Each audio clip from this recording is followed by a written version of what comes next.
ripeness and maturity of leaves fall, comes the new testament of growth and collective efforts of Swalenians. Samahan kami as we explore the wonder of Swal. Tara, explore natin. Kami ang iyong Swal sisters, Eileen and Jane. Tara, sa Swal! Dito lang yan, sa ganda mo, Pangasinan! Tara sa Swal! Simulan na ang pasyalan. Lahat pumasyal sa Pangasinan, balikan ang lahat na papasaya. Kanila, klasin ang taglay na ganda. Siguradong mag-enjoy ka. Kanila, pumasyal sa Pangasinan, balikan ang lahat na papasaya. Kanila, klasin ang taglay na ganda. Siguradong mag-enjoy ka.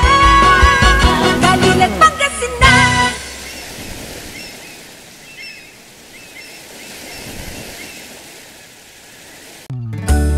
You can visit the municipality of Swal by land travel. From Manila to Swal, just take the North Luzon Expressway to the Tarlac Pangasinan Expressway. Take the Ramos exit going to Camiling Tarlac, and it's only a few hours away from Swal. It only takes about 3 to 4 hours drive from Manila to Swal, with a total driving distance of 233 kilometers.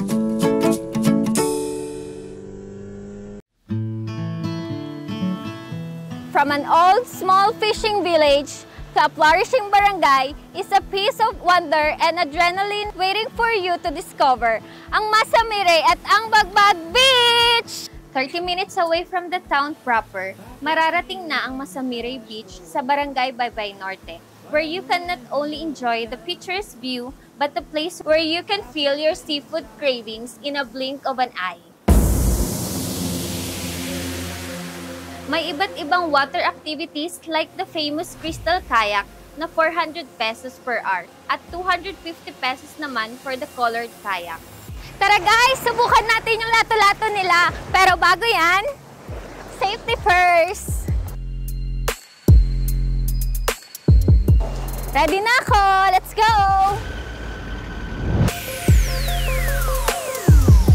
Grabe, super enjoy yung experience ko dito sa lato-lato na to. Feeling ko talaga kapag kumitaw ka sa hawakan, talagang mapupunta ka dun sa dagat. Swal is a gateway for travelers talaga. Imagine, for only 1,000 to 5,000 pesos, you'll have a place to stay here. Perfect for backpackers, couples, and for family. Maganda daw ang tanawin. 2,500 lang po ang isang room. May 1,500. Tignan nyo itong lugar namin. Sitio Masamire. But if you have a budget and wants to experience the best island life, an 8,000 to 14,000 pesos wouldn't hurt for a cabana and beachfront resort. Nagkakaroon po kami ng coastal cleanup po, and then ini-encourage rin po namin mga stakeholders natin dito. Minsan pati tourists po, nag-volunteer sila na magkaroon ng coastal cleanup drive po dito sa bayan. So inaanyahan po namin lahat ng turista na tara sa Swal. Yung place niya, bukod sa malinis, tahimik, hindi siya masyadong crowded, kaya masarap mag-relax. Worth it siya kasi peaceful talaga yung place. Enjoying the slow and peaceful life at Masamire Beach made me wish more of this.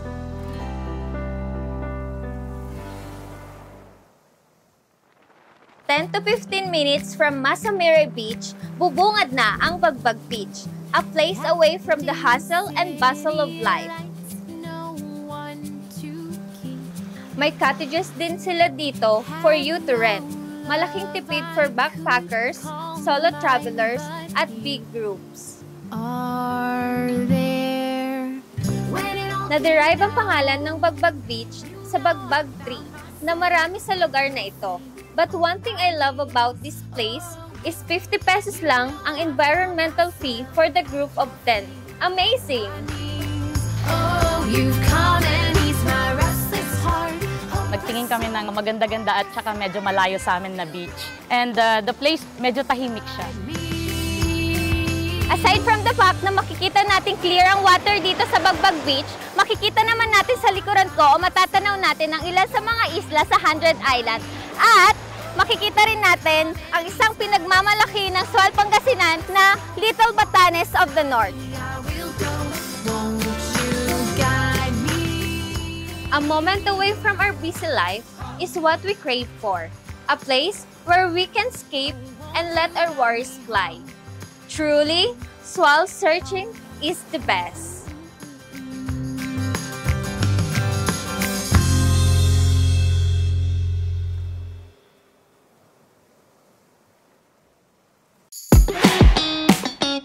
Andito tayo ngayon sa Sual Municipal Causeway kung saan tayo sasakay ng bangka papuntang Cabalitian Island. It takes 30 minutes boat ride to get there. So, tara!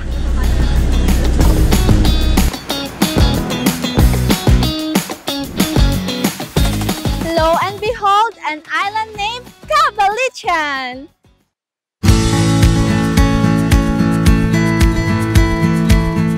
Andito tayo ngayon sa Limahong Cave, kung saan nagtago si Limahong na isang Chinese pirates nung siya ay hinahabol ng mga Spaniards. Bukod kay Limahong, isa rin umano sa nanatili sa isla ang legendary warrior princess na si Orduha. Fun fact lang, magkaiba ang timeline nila Orduha at Limahong. Now, it is an island where folklore and history meet.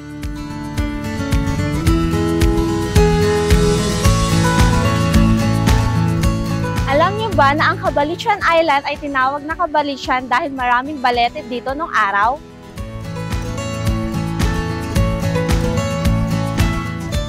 Dito station si Limahong. Ito ay naging famous hideout nila during that early time.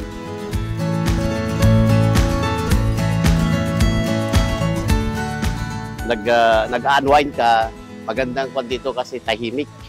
Punta lang kayo dito sa Cabalitian, magandang view dito. Pag ano po, yung good for 15 po namin is nasa 8,000 po. Tapos yung good for 10 namin nasa 5,500. Tapos yung good for 8 nasa 4,500 po. Tapos yung good for 6, yun po yung accommodation namin nasa 3,500. Bumabalik-balik po. Happy naman pag umuwi na. Kung gusto nila ng tahimik na lugar, dito na po sa amin sa Cabalitian Island po, dito sa Sual po.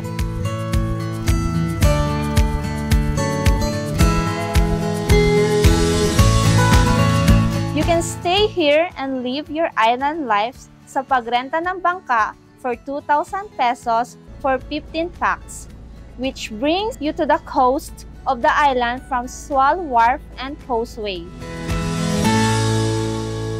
Bukod sa Limahong Beach at Cave, pwede rin mag-trek sa kanilang pilgrimage sites that overlooks the sea and port of Sual. At kung bitin pa, may mga water activities din sila like crystal kayak,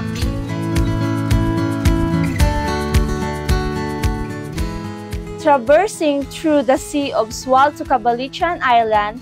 You'll get to see the watchtower at Taparola sa Portuguese. Ang watchtower na ito ay nagbibigay liwanag mula sa 8 direksyon na nagsisilbing gabay sa mga mangingisda. To witness and to hear the local story and history made me realize na mayaman ang Sual. Hindi lamang sa likas na yaman, kundi sa kasaysayan at misteryo.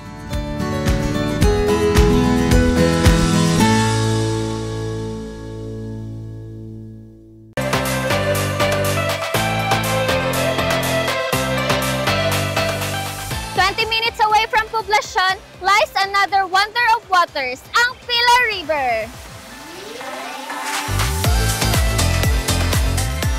₱10 lang ang entrance fee rito at may mga cottages din.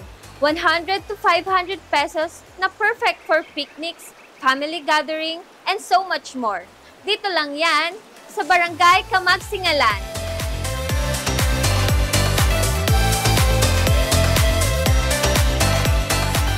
Yun po kasi talaga ang naging dahilan, yung lumalabas na lupa diyan na matigas, yun po yung tinatawag na pila. So kaya yun yung naging tawag dito sa Pila River.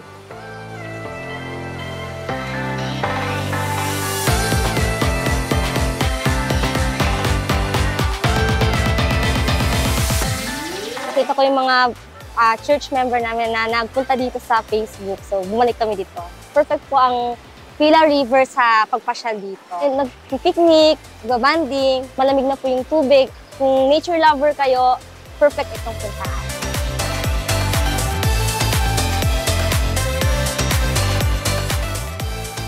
Pila River is roughly 15 kilometers in length. At paalala lang, malalim to, kaya ingat!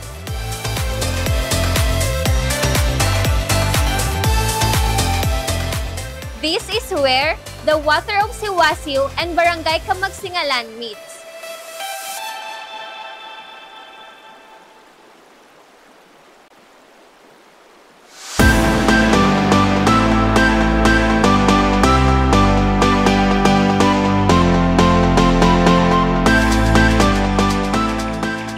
Merong 20 to 30 minutes na lakaran before makarating sa falls. So, ayun nga.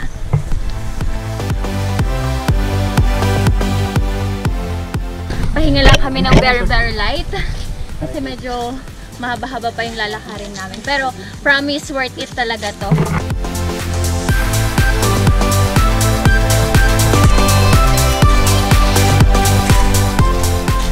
So ayan, ngayon natatanaw nyo na. At ngayon nandito na tayo sa Matico Falls. Let's go!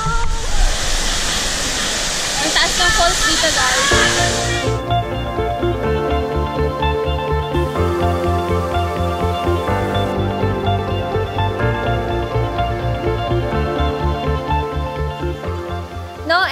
Fee ang pagpunta at pagligo sa falls na ito.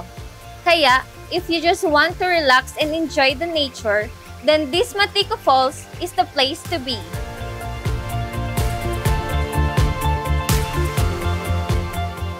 So far sir, free po ito sa lahat. Nagkakanta kami ng clean-up drive dito. Which is pinupulot namin yung mga natitirang basura ng mga visitors.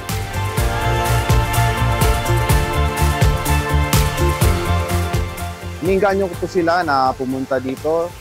Lalo na po sa mga gusto lang po na mga makapag-unwind. Perfect po itong lugar na to na puntahan. The calming sound of the falling water is something you will keep on wanting more.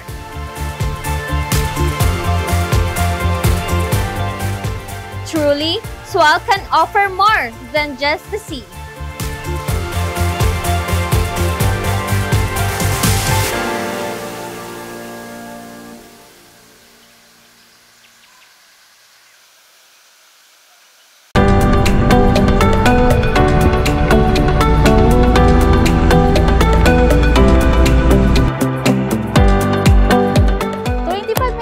From poblasyon, mararating na po natin ang Amira Hills.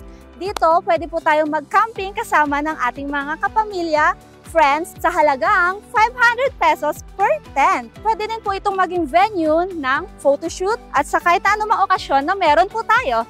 Tara, samahan niyo akong tignan!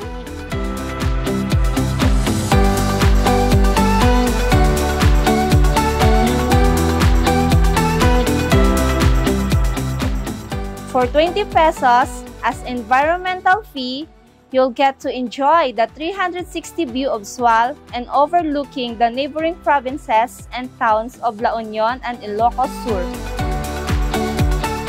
Stepping my feet here for the first time and see how we progress over time made me say, way to go Sual, Abante Sual!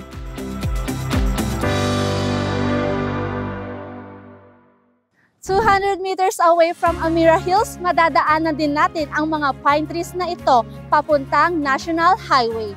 Dito, ginaganap rin ang mga photoshoot na libre.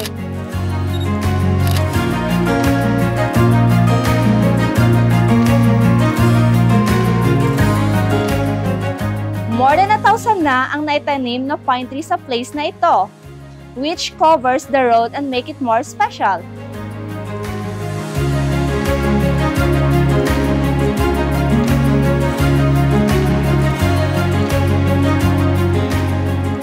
Kasi hindi lamang sa Baguio nakikita ang pine tree. Meron din pala sa Sual at matatagpuan lamang sa Barangay Pangaskasan. Truly a wonder.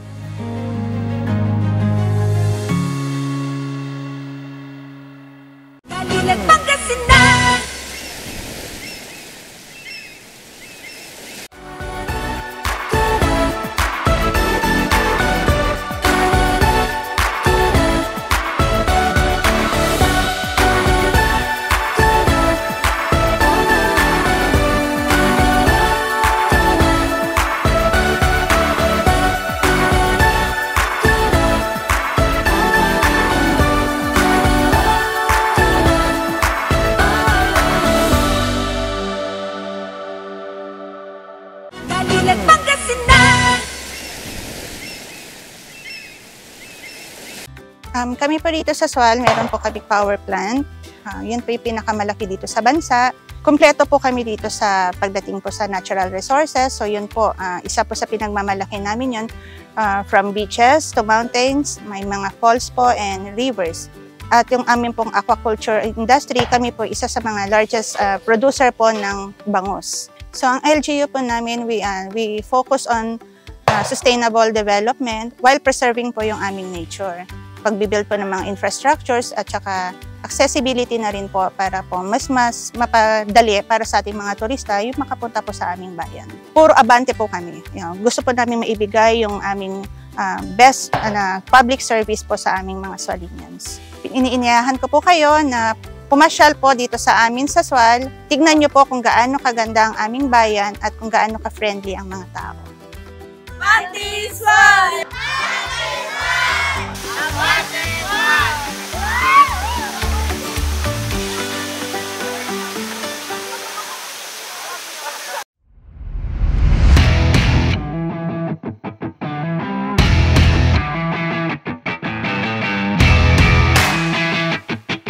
Kasi sa Sual, marami silang mga mountainous area. So, yung discipline po kasi namin na downhill, enduro downhill is nagre-require po siya ng medyo mataas na elevation ng trail para makapag-ride po kami ng speed. So, kailangan medyo mabilis yung pag-ride namin sa mga steep tsaka technical na trail.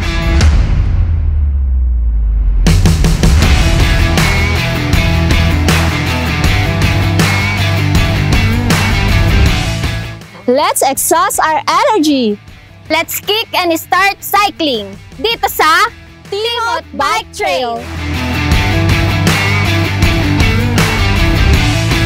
So kaya marami kaming magagandang spot na nakita dito sa Sual nung after nung lockdown. So ngayon nakakapag-ride kami. Halos weekends ang ride ng team.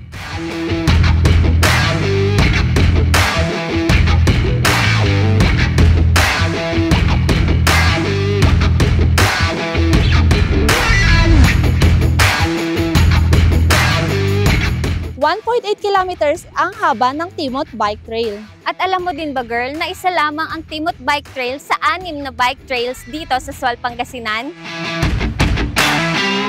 More on natural trails kasi siya, so hindi siya ganun ka-manicured.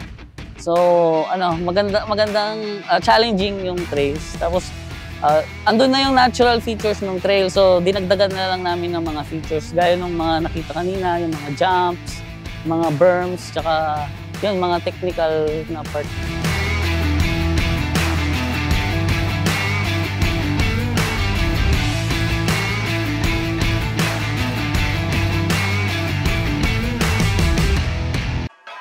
Mula sa town proper ng Sual, aabutin lamang ng 10 to 15 minutes road trip upang marating ang Sitio Bayto, Barangay Poblacion.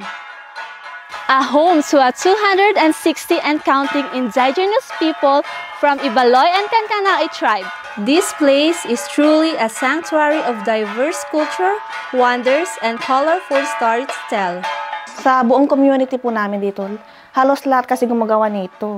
Noon kasi, taga-ibang lugar kumukuha sila dito, binibenta namin ganun lang. May time na hindi sila bumibili at saka nagkaroon ng pandemic. Nag-training kami dito para magkaroon kami ng income din kahit papaano. Lingayen, may trade fair doon. Doon namin binibigay yung aming produkto. Tapos, nung nakita nilang medyo maganda yung klase ng walis namin, parang doon sila unti-unti nag-o-order. Yung walis ng po namin, sir, kaya matibay siya. Kasi yung gawa namin, maganda siya. Kunwari, ito, yung hibla nito, no? Pag ginanyan-ganyan mo siya, walang putol-putol. Kadalasan nakikita natin sa mga labas, may mga putol-putol siya dito, nakikita. Pag ginanyan mo siya, madaming nalalaglag. Tapos ito, kahit iganyan-ganyan mo, walang matatanggal na hibla nito. Sualinians are resilient to face challenges, tulad ng mga bamboo bag weavers ng aming bayan. Tara, alamin natin kung paano nga ba ginagawa ang bamboo bags and wallets. Yung pag-weave, sir, depende sa size. Yung maliit, sir, mga kulang-kulang 1 oras. Tapos kung mas malaki, aabutin siya ng 1 oras, depende sa size. Yung malaki na, abutin siya ng 2 oras. Yung pinakamalaki namin, abutin siya ng 4 na oras. Yun na yung size na pinakamalaki namin. Sa tulong sa amin, ma'am, ay sir, malaking bagay. Kasi sa amin, na walang hanap buhay, dito na kami nakatutok. Pagkatapos ng farm namin, tututok kami sa weaving. So malaking bagay ito, sir, sa amin para sa mga anak namin na nag-aaral. So mas malaking tulong pa sana, sir, kung matutulungan kami sa product. Mas madami, mas malaking tulong para sa amin, sir. 100% po ang tibay at ganda. Mga tao dito sila kumukuha ng kanila, ay gagamitin sa mga pambili ng bigas, mga baon ng mga bata nila. Sinusuportahan namin dahil matibay ito at saka nakakatulong sa mga tao dito. Talagang malaking maitutulong talaga. Matiswale!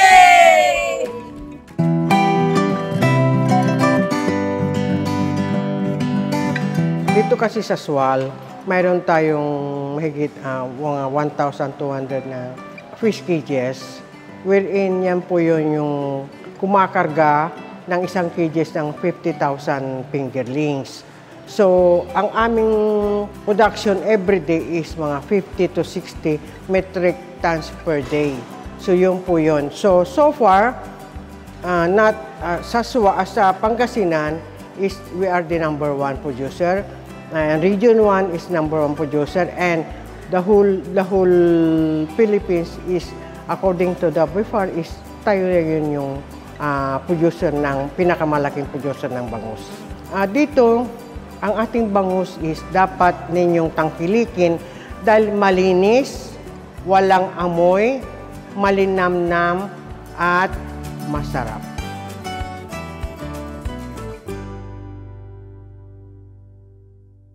Balilan Pangasinan!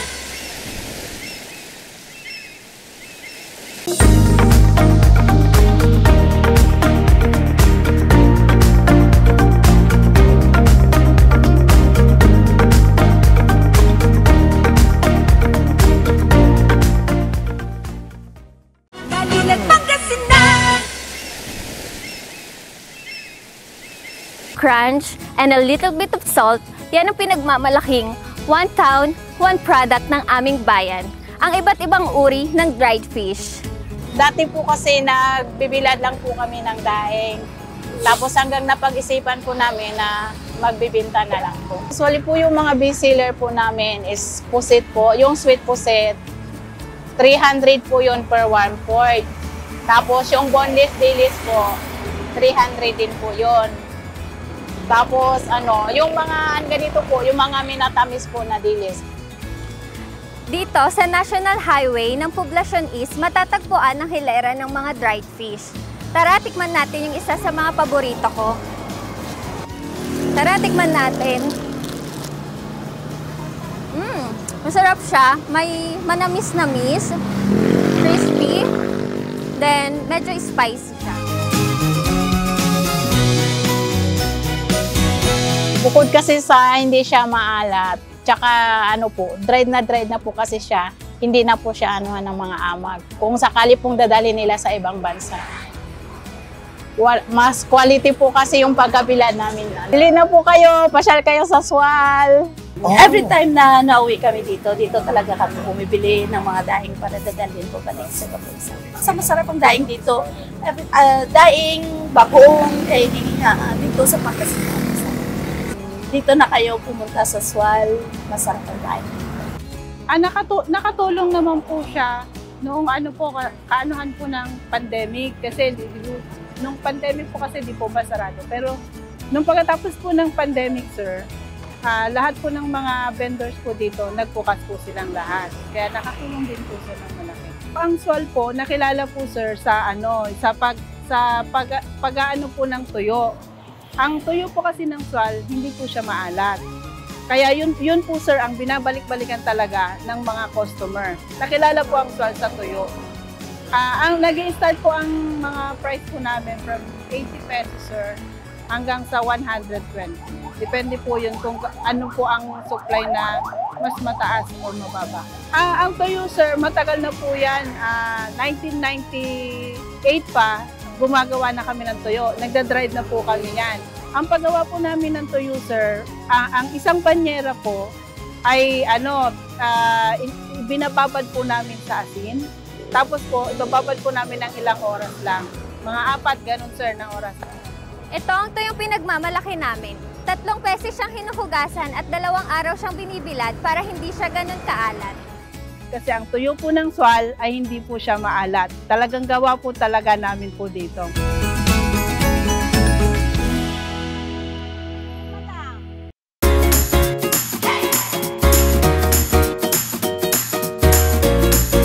Swal is home of delicacies. Para sa budget-friendly na kainan, may matatagpuan along the National Highway.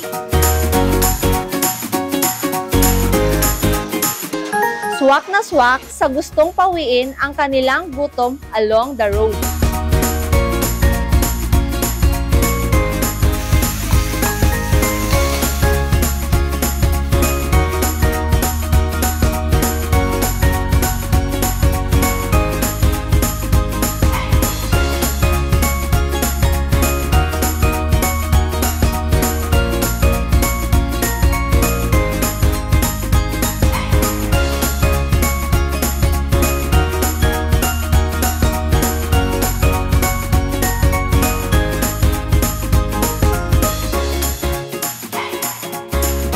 Pero kung medyo fine dining ang hanap, no worries.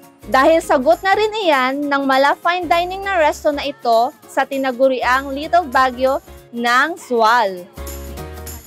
Kain na! Wow, ito talaga. Itong shrimp.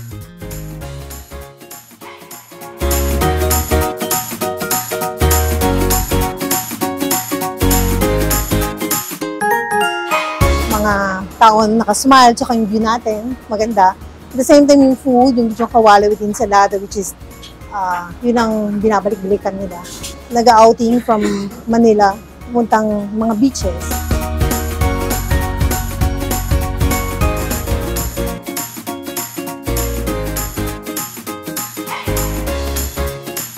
Balik lang ho kayo dito sa atin para makita niyo yung ganda ng ating lugar sa Swal. At the same time, yung food.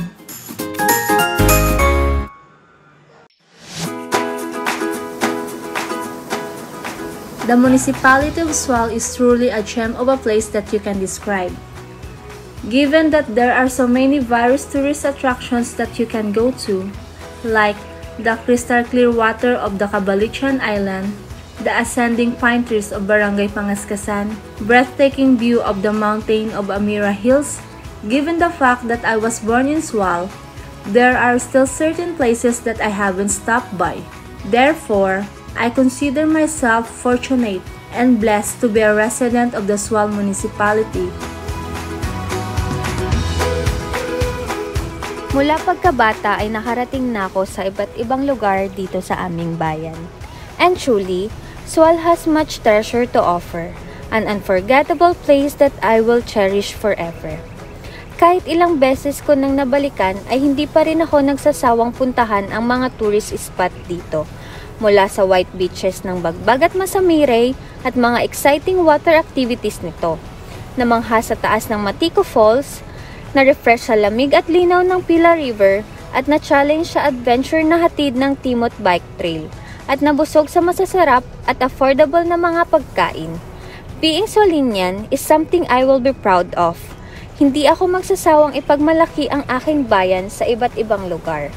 Simply, Sual is the best.